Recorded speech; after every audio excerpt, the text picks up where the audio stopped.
দিদি যখন ছিল আমি সঙ্গে ছিলাম, যখন পিসি হয়ে গেছে আমি আর সঙ্গে ছিলাম নেই, আপনাদের সঙ্গে চলে এসেছি। এই পিসি মনি আমতার আনিস খানের সঙ্গে আমার কোনো পরিচয়ও নেই, কোনো ভাব ভালোবাসা বা বিরোধও নেই। আনিস খান ফেসবুকে পোস্ট করেছিল উলবেড়িয়ার একটা লম্বা মন্ত্রী আছে, তিনি কেন্দ্রীয় সরকারের জল জীবন মিশনের টাকা ঝাড়েন। 240 টাকার ওই যে নলকূপ থেকে ঝাঁঝরি লাগায় না মুখে, নলকূপের দেখবেন ট্যাপের মুখে একটা ঝাঁঝরি থাকে, ওই ঝাঁঝরিটার নাম হচ্ছে ফেরুল। ওইটা মল্লিক বাজারে 240 টাকায় পাওয়া যায়, আর এই লম্বা মন্ত্রী 540 টাকা করে কেনে। বুঝলেন তো? 1000 কোটি ঝেড়ে দিয়েছে, পুরোটা খাইনি, 700 কোটি ভাইপোর কাছে গেছে। আচ্ছা, আমি যেটা বলি, আনিস খানের বিরুদ্ধে পুলিশকে ফোন করিয়ে 3 তলা ছাদ থেকে ফেলেছে। রামপুরহাটের বগটুইতে সংখ্যালঘু মুসলিম মহিলা বাচ্চাদেরকে পুড়িয়েছে। আপনারা অনেকেই মুরিদান আছেন ফুরফুরা দরবার শরীফের পীর সাহেবের বাড়ির ছেলে নওশাদ সিদ্দিকের টুপিটা আমরা টানিনি, কেন্দ্রীয় পুলিশ টানেনি, মমতা ব্যানার্জির পুলিশই কলকাতায় ধরে টেনে 39 দিন জেলে রেখেছে। আর এই কদিন আগে যে গার্ডেন নিচে পুকুরের উপর তৈরি করা বাড়িটা ধপ করে পড়লো না, তাতে ফিরাদ হাকিম আর শামস ইকবাল এরা কেউ চাপা পড়েনি, কিন্তু চাপা পড়েছে 12টা সংখ্যালঘু গরিব। আপনারা হলেন তেজপাতা মমতা ব্যানার্জির কাছে, তরকারিতে লাগে কিন্তু খাওয়া যাবে না। আপনারা যদি এবারও ঝাঁক বেঁধে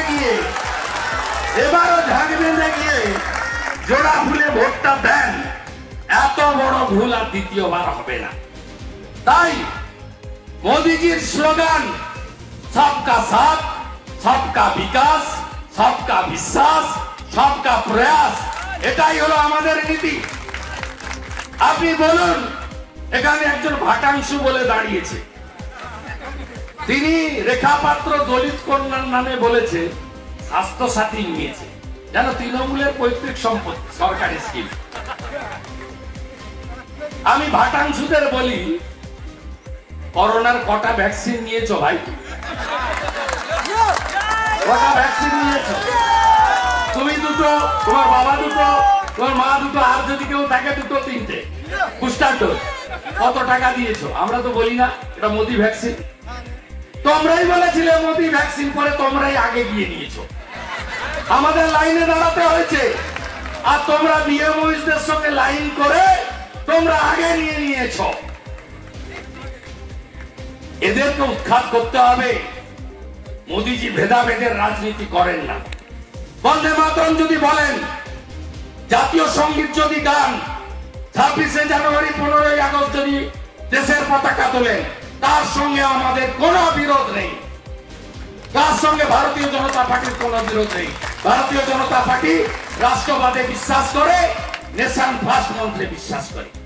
আর দ্বিতীয় কি, কিছু তো দিতে পারেনি, 2 কোটি বেকার, 6,93,000 কোটি টাকা ঋণ, শিল্প নেই। তাহলে মহিলাদের কিছু ভোট নিতে হবে। মহিলাদের ভোট নেওয়ার জন্য কিছু 500, 1000, 1200 দিতে হবে। তাই আমি বলি আপনাদেরকে, ফাঁদে একদম পা দেবেন না। আমরা বিজেপি কথা দিচ্ছি, যেদিন রাজ্যে ভারতীয় জনতা পার্টির সরকার হবে, পরিযায়ী শ্রমিকদের বাড়ি ফিরিয়ে আনবো। এসএসসি পরীক্ষা প্রত্যেক বছর হবে ওই মান অনুযায়ী। বেকার শেষ করবো আমরা।